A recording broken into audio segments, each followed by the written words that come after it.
Hi, my name is David Hinojosa. This is episode number 7 of Talks with HFD Seasoned Vets. We're here today with retired Captain Tommy Spradlin. I'd like to thank him for joining us today, and I'd like to thank the Houston Fire Museum for allowing us to film here. All right, we'll start with our first question. Cap Spradlin, how long were you in the fire service?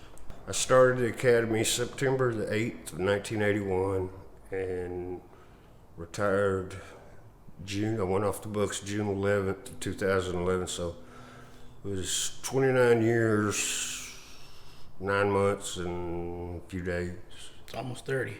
Yeah. What were some of your assignments during that time? As a probationary firefighter, I was sent to Station 61 and was there until I made EO in 1988. Well, I got made January of 89 and went to 32s, driving the medic unit, and then 44s. Then when I finally got off the box, I went to Station 48, drove engine 48 on the OB shift. And then we went 4 shifts. And I left 48s, went to 41s for a year, and then went to 19s, drove engine 19, and for a year, and engine 7 came open. I put in for it and drove engine 7 from 91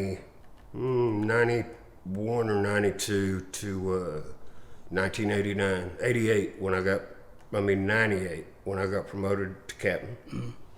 And then I went to a temporary spot at 47s for about 6 months and went to Station 46, put in for Station 46 so I could go work with the senior that was there, who was Lanny Armstrong, and worked there for a year at 46s on the D shift, and 9s came open, and I went to Station 9 and worked there for 4 years, 5 years, something like that. Mm-hmm. Worked for Chief Willis, and senior from 19s, Chief Ferguson got promoted to chief, and went to 31s. Opening came up there. I went to 31s as captain on engine 31 and finished my career at 31s. How many years did you spend at 31s? I'm thinking somewhere between about 8 years, something like that. Where are you from originally? I was born in San Diego, National City, California. My dad was in the Navy, and we moved. My mom and him, things didn't work out, and they got a divorce or whatever. Well, my mom took off, and we went to where she was from. We lived in Dumas, Texas for a while, and then we moved to Dallas, and then we ended up in Houston. I guess I was maybe 6, 7. And then from there, I was raised in Houston. So how did you go about joining the fire department? Make a long story short, I just got married, and I went to HPD and got an application. And back then, HPD was on one side of a hall in the building. HFD was straight across the hall. Mm-hmm. I got the application, started filling it out.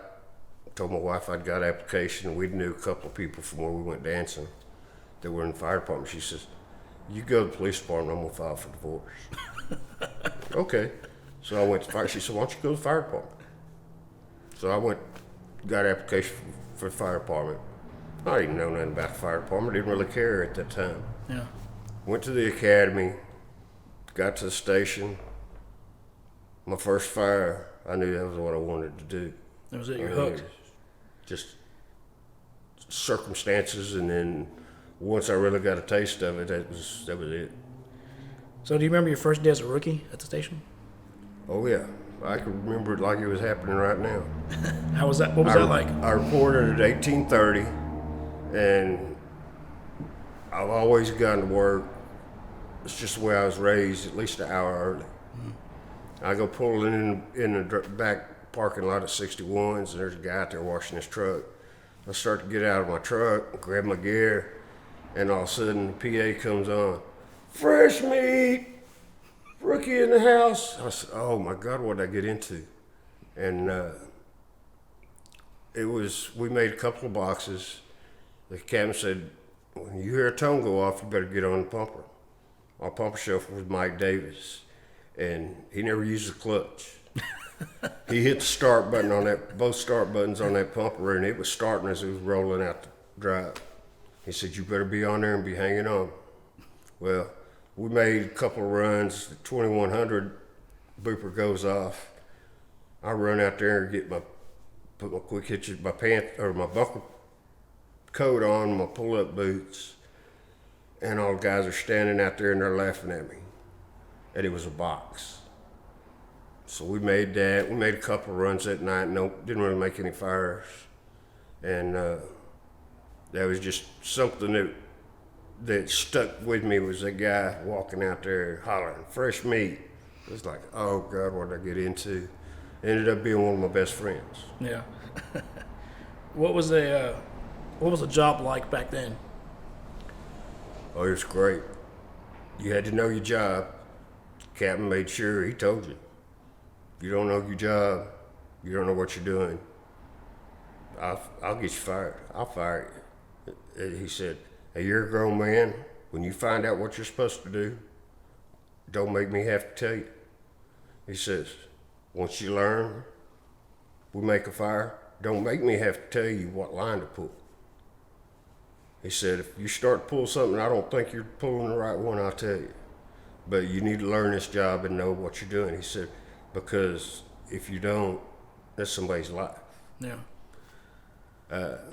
Back then, there was a lot of horseplay and stuff and downtime at the station, but also the camaraderie wasn't like it is now. Well, wasn't like it was when I left. Mm-hmm. There wasn't a close-knit group. Like when I left, retired, we still, a bunch of us from 31s get together once a year or so. We're supposed to be bird hunting, but we go beer killing. So, how was the gear back then? The gear, substandard. It only took me one or two fires to realize they issued us bunker pants, but they didn't have a liner in them. It was just the outer jacket. Mm-hmm. It didn't take me long to figure out that I wanted the pants on for the extra thickness. The bunker coats went halfway to your knees, so it made it hard to walk. And as far as thermal protection, of course, back then you didn't get in as deep as we did and as y'all do now. But it was substandard. We had to wear this helmet. It was a motorcycle helmet with a Darth Vader looking thing. That's what the rookie had to wear. And the day you got off probation, it was like a promotion. You got to go down and get a leather helmet. And that was not difference of night and day. Your helmet wasn't hitting your bottle. You wore that Darth Vader helmet and it stood up on the top of your head like you were a cone head, because you tried to move and it hit the bottle. And it was just, the gear back then was substandard. You guys have air packs when you first came in? Yeah, we had air packs. In fact, they had just converted over from the old MSA air packs to Scott 4.5s. At that time, was everybody, the entire crew wearing air packs, or was it? Because I've talked to some old heads and they've said they had an air pack and it was like just the one air pack on apparatus, and they're like, "Hey, don't touch that rookie." Well, everybody had it. There were 3 air packs on the apparatus. And of course, back then we rode the tailboard, so the plugman didn't have an air pack on until he got back to the pumper. Mm-hmm. Or once you got to the fire, then you had to run around and get the air pack on.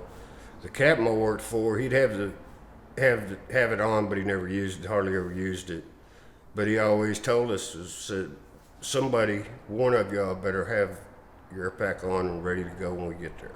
Because if there's somebody in there, you're the one that's going to get it. While I'm finishing getting my size up and getting mine on." So once you joined the fire department, did you have any specific goals that you want to make captain, or you just want to? Oh yeah, that was one of my biggest goals. Was I wanted to make chauffeur. I wanted to make sure I knew my job. And first test I was eligible for, they canceled, and they did away with some district chiefs positions back then. They reorganized. And so that left us with the overabundance of chauffeurs. So I was keeping count of how many chauffeurs we had, because I had all the books. And back then I think we had like 10 or 11 books. We had the NFPA, which was almost 3 inches thick, was one of the books. We had an NFPA inspection guide.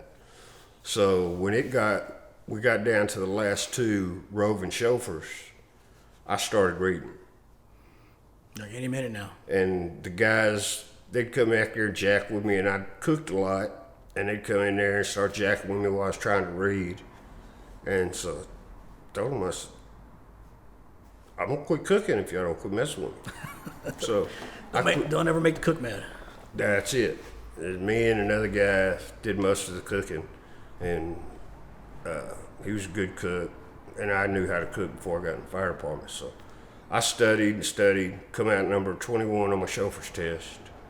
And back then, they put off the test, and then I took my first test. Well, through a lawsuit, they had changed the promotional system from every year.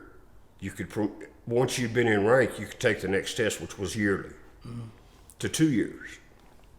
So I made chauffeur. After the test, it took 6 months to get made. I was number 21. They ended up making 61 off that list. They had to go back and make 10 guys a couple of months after the list died. And I was a chauffeur for right at 8 years. Finally made captain, come out number 4 on my list on captain. And it took forever to get made on that. Back then, they would drag their feet and not make you till the last day they had to keep from paying back pay. So I made captain. I would have loved to have been able to make DC. It just didn't work out, but I was so happy on the pumper that as a pipeman, I never wanted to be on the truck because it didn't do anything.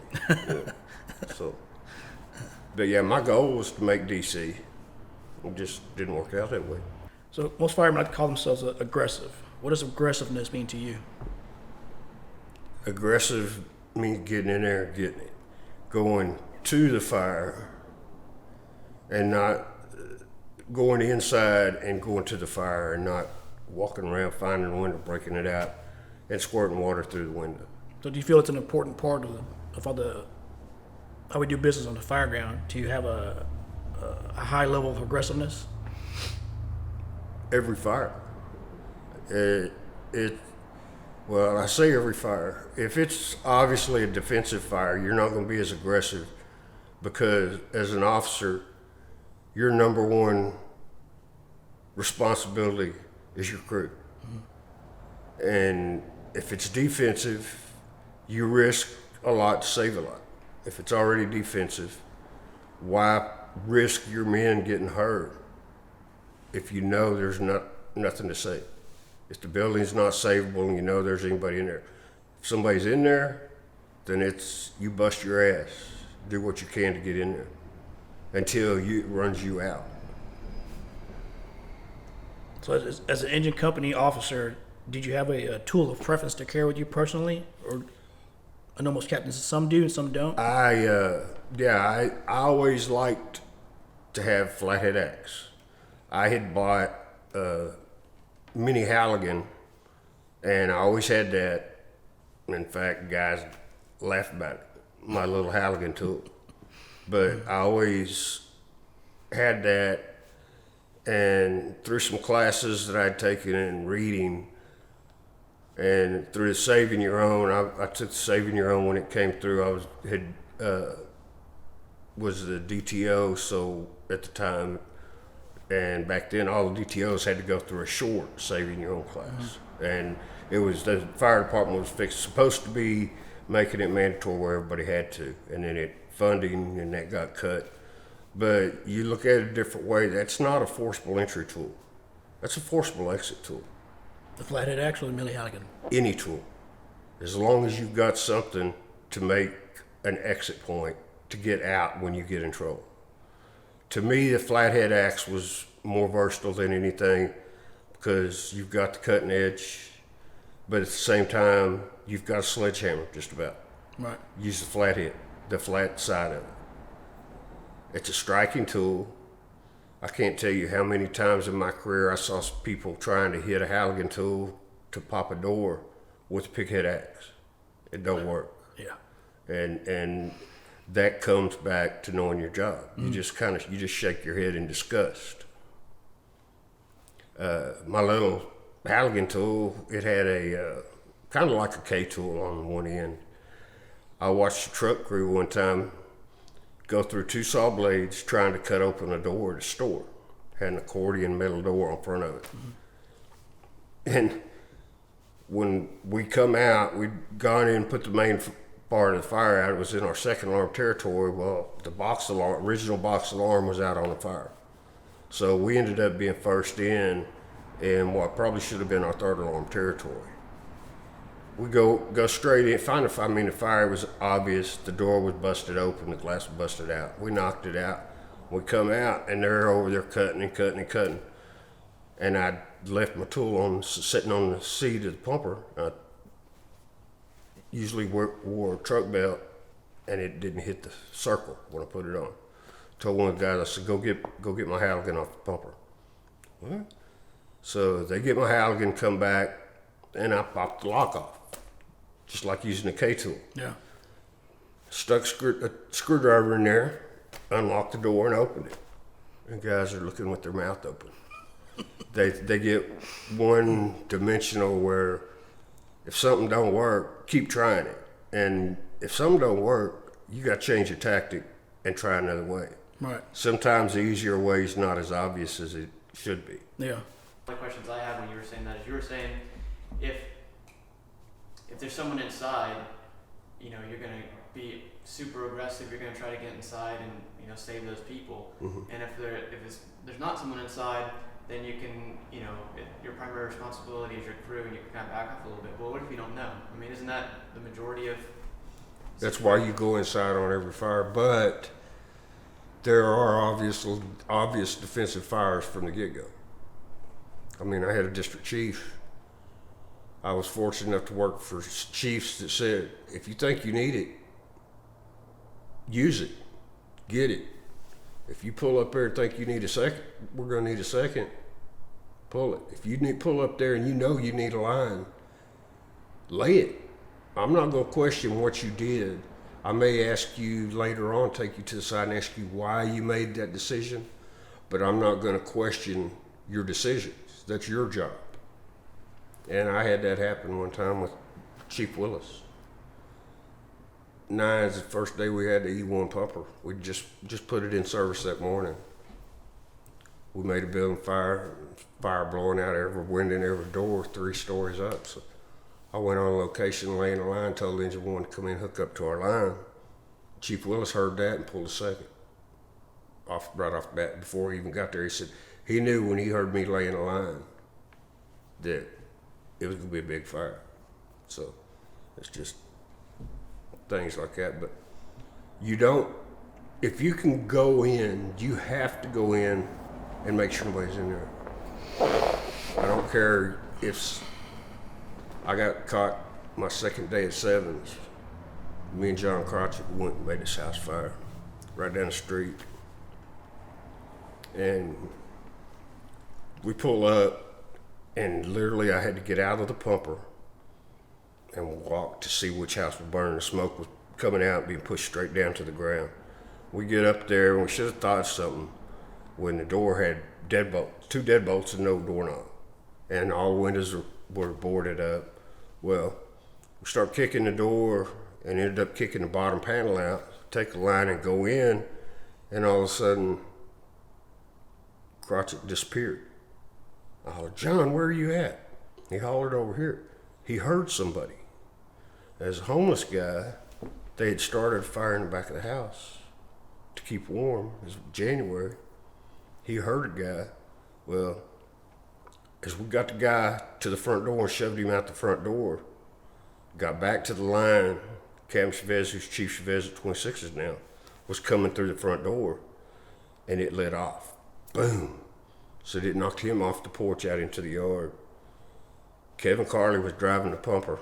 Him and Captain Barr, who was riding chief, were working on the guy, trying to put oxygen on him in the yard, and says fire blew out over them past the sidewalk. Meanwhile, you and Crotch are still inside. Yeah. And then told John, said, John, open the line up. So he turned around and he opened the line up, and I could see the water droplets in slow motion. And my first thought is, I'm thinking, my wife and my kids. I can see them, because I thought that was it. Mm-hmm. So, whipped the line around, John. We stay in there, darken it down, get it darkened down, and then it lit off again. I told John, I said, it's time to get out. And he said something. I said, grab my air pack. Whatever happens, don't let go. Bent over, found the line, and started pulling.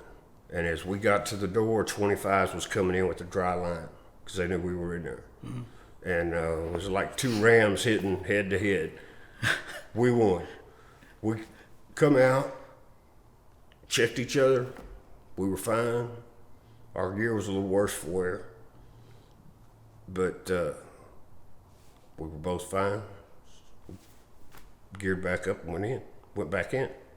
You said you told John to open the line. What was it that helped him darken it down? Did John go, full fog, straight stream? He opened the line. We always carried, as soon we always kept fog nozzle on the power cone and just opened up full blast and start whipping it around. And the fog darkened it down. Mm-hmm. And then heat just got unbearable after that. I mean, you could see fire. It's so strange. Everything was in slow motion. You could see fire from the ceiling to the floor. Everything was burning. And it's like a movie. It's imprinted in my brain, and I can see it every day. Yeah. I tell you exactly what it looked like, how it felt. John had 2 liners in his bunker gear, his old Carnes bunker gear, and I had a test coat that was from Captain at 19s that I drove as one of his extra test coats for Morning Pride. Mm-hmm. And I had that on, and it burnt the outer shell off of John's gear just about completely, almost down to his ankles. It was all crisp and crunchy, and the Morning Pride coat that we had on it, that I had on, turned colors, got real dark brown, but it was fine. It's from the flame impingement? Yeah. Oh, yeah. Had you not had the test coat and John had two liners, had you had just a regular gear issue? We would have been burnt. Yeah. Severely. No doubt about it. We were almost to the kitchen in this house, and it was a little bit bigger than a shotgun, and it was kind of cut up where we had to kind of weave our way through. But had we just had what was issued at the time, mm-hmm. we'd have been burnt bad. So did that event impact your decision process once you made captain? Oh, yeah. Yeah. Every time you make a fire, that's a learning process. And as an officer, you've got to remember and learn from everything. Just because you got a gold badge on your chest don't mean you know everything. And the day that you come into the fire station and walk in that door and say, I know everything, is the day you better go down and sign your papers. Every day you walk in that door at that fire station, you should go in with the attitude that I'm going to learn something new today. Because nobody knows everything. Now, you got to depend on not only yourself as an officer, but you got to depend on your crew and listen to what they say. Because those 2 guys on the back didn't get this job for being stupid. And they may have experienced something you haven't, or done something that you haven't done on the fire ground. Listen to them. If they tell you, say, Captain, we did this before and it worked, do it, try it. If it don't work, you can go back to plan B, to what you were going to do. Right. But sometimes you've got to listen, but you have to use your judgment and whether or not you think it's going to be safe for your guys. Because as an officer, the worst thing you could do is come back to the station 1 man less than you went. Yeah. And that was always my fear, was one of my guys getting hurt. So in regards to the story of you and John Crotchet, is there anything you saw before you went in that after it happened, you were thinking, you know what, that should have keyed me off. I saw it, but I didn't process it. It was the color of the smoke and the way it was coming out. And when we went through the door, the bottom panel is what we got out. Mm-hmm. We never should have went in until we got the top panel out too. Because what happened, and I know exactly what happened, because we could hear them up on the roof cutting a hole. And as soon as they punched that hole, it just sucked the oxygen from the bottom, from the front door, from the lowest spot, right, the way we went in. Once you get that perfect mixture. Yeah, that was it. So you see it darkened it down, and then it lit off again. Was it arson related that it lit off again, or just everything got right again? And it was just everything was. It had been so tightly sealed up, and everything was at its right temperature that we darkened it down, but there was so much heat built up in there that it just you'd start darkening it down over here, go to turn, and it'd light back up. It was just that hot in there. You mentioned the front door had 2 deadbolts but no doorknob. Mm-hmm. What significance does that set you off on, or that it's either going to be arson or arson related, and that the house is fixed to be secure. You're going to have a hard way getting out. You had a hard way getting in, you're going to have a harder way getting out. Right. In a different direction. Well, we didn't know that the guys, this was back before you did a complete 360. You looked at 3 sides coming in, and nobody ever really told us, well, you need to go all the way around the building. Right. And that was a lesson that was learned through line of duty death, was to do your complete 360 when possible. So you look at the side as you're coming in, you're looking at the front, you look at the other side as you're coming off the pumper. So you go by that, and I learned a lot on that fire, because the color of the smoke, the way it was coming out of the house and coming down the stairs to the ground, and the way it was swirling coming out I don't know how to explain. Was it swirling at the door or at an eave or window, or as probably, or was it interior? As it was coming off of the porch, everywhere. I mean, the smoke was coming out of every little opening it could, but with the color and the way it was just whipping as we were going up and getting to it, I learned a lot from that, because it meant it was superheated smoke. A lot of heat, a lot of pressure. A lot of pressure and a lot of heat. I think Captain Jenkins described the same swirl of smoke as I think he called them tornadoes, smoke tornadoes on the roof. Mm-hmm. Was that similar to that, but just? Similar to that, as it was coming out, as going down to the ground, and then as kind of going up, and it was swirling. It was just super pressurized smoke. So at this time, you're a firefighter at this point in your career, correct? No, I was a chauffeur. You're a chauffeur? Yeah. You were going. I was riding the seat. Okay, you were riding the seat that day. Who was driving? I'm assuming a firefighter was driving that day. Right. So when they pulled up, you said 3 sides. Was that a secondary thing? Like you were already trained to pay attention to 3 sides when you pulled up as a chauffeur and a captain? I was never trained really about that. I read a lot. Through my career. Anything I could get my hands on fire related, I would try to read to better my job and better my knowledge on things.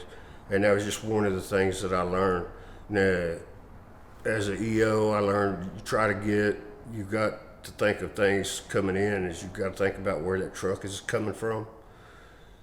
And if not, you want to try to give that officer the 3-sided view as you're pulling up. Right. So pull a little bit past.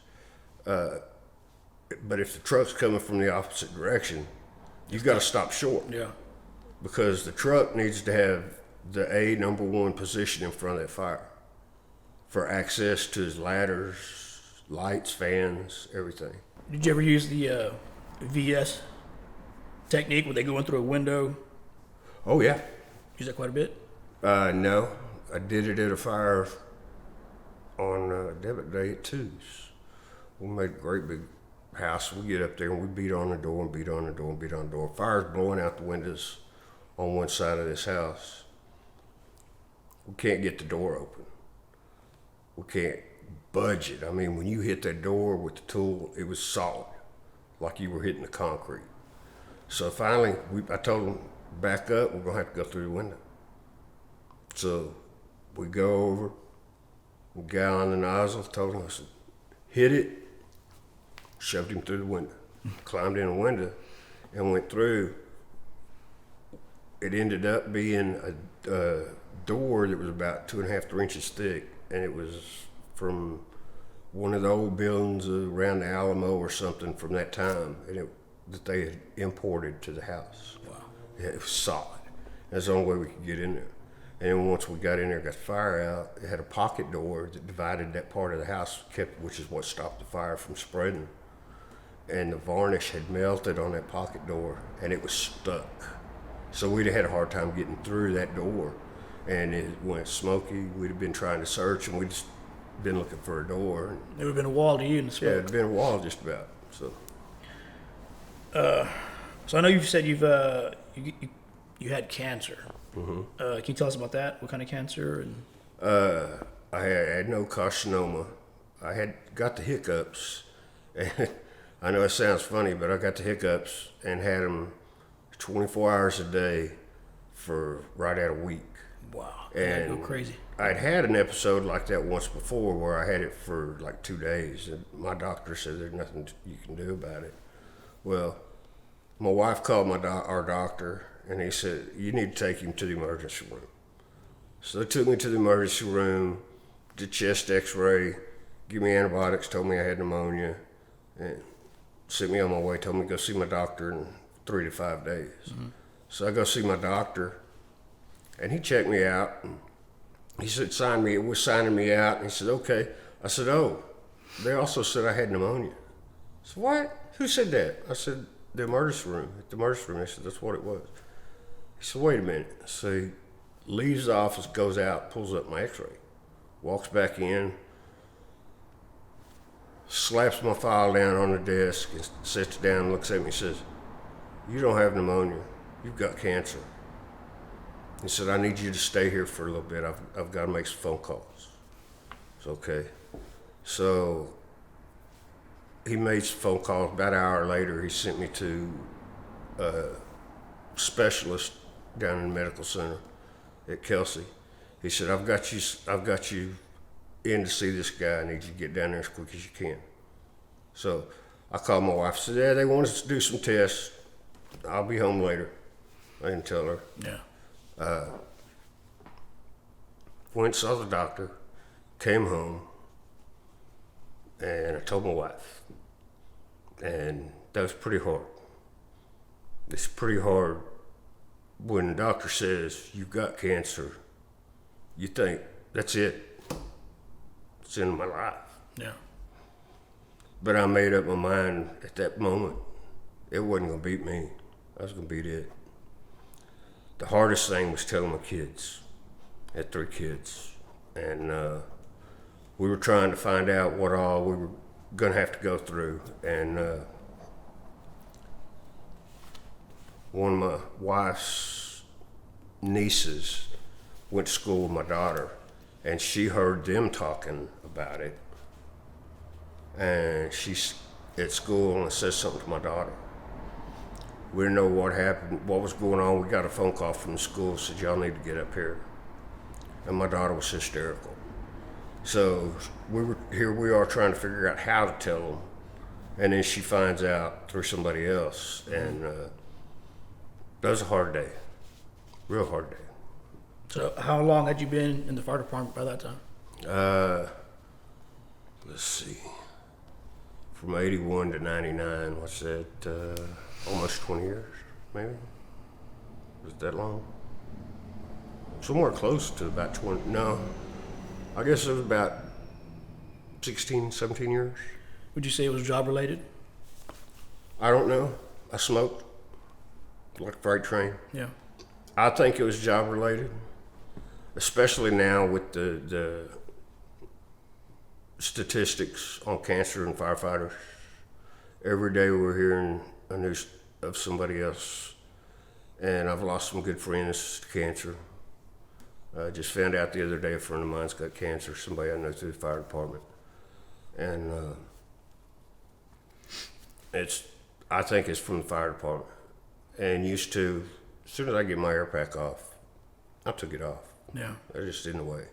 Now, I wish guys would get into their head, keep that air pack on until they get on that bumper to leave.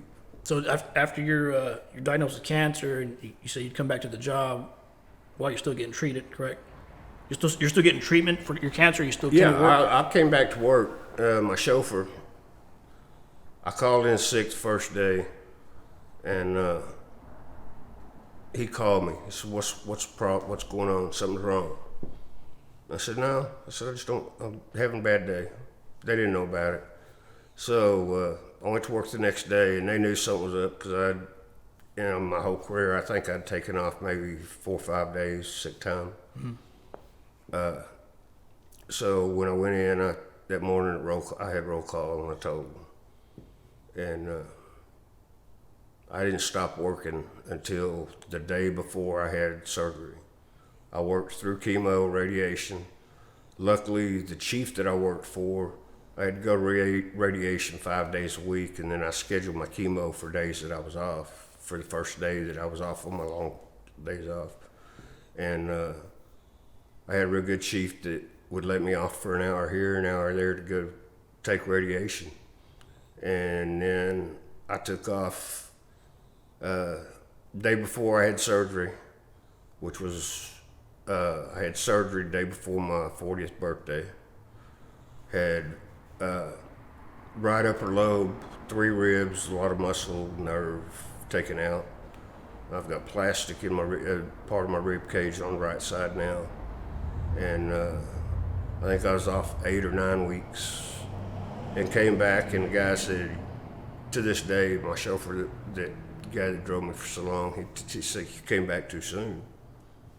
But I had to get back to work. That was part of not giving up. Yeah. And I wasn't gonna give up.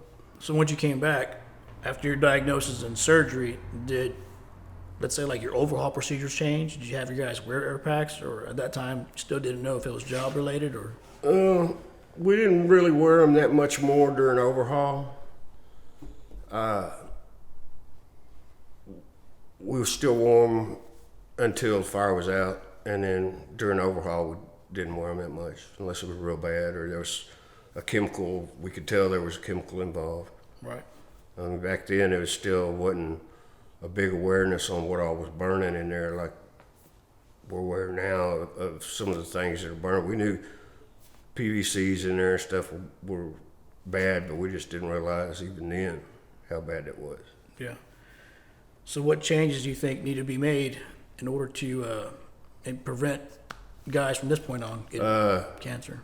The city needs to step up and give the guys 2 sets of gear, and they need to have washers at least at every district. You make a fire, you go back station, you put your dry gear on, you go to the district house and clean your gear. Yeah, they got to quit putting guys in dirty gear. I always made it a habit to rinse off at the fire, try to get as much of that crap off as I could. Yeah. And it was mainly back then, it was just so we can get so dirty, bumping against it and stuff, making runs. But I always rinse my gear, and then I'd take it home and wash it with a brush and water hose. And guys don't do that, but they need to start thinking that every time they put that gear on, they're absorbing whatever's in that gear into their system. The firefighters are the worst guys for change. Oh yeah. Yeah, firemen don't like change. Some things they'll have to change. City needs to step up and give you 2 sets of gear. They need to come out with a policy, a hardened policy on wearing your air packs through overhaul. Mm-hmm. I know it's cumbersome, you reduce your vision, but you may extend your life 5, 10 years by wearing that air pack after you retire. I'm fortunate enough that God blessed me so far with 17 years. I think somebody said it. How did they word it? So when you don't want to wear air pack for overhaul or for whatever, just think about having to tell your loved ones that, hey, I got cancer. Yeah. So usually that thought alone will, you know what, I don't have to go through that day, and just, you guys will gear up, put the air pack on. It's one of the worst days you'll ever face.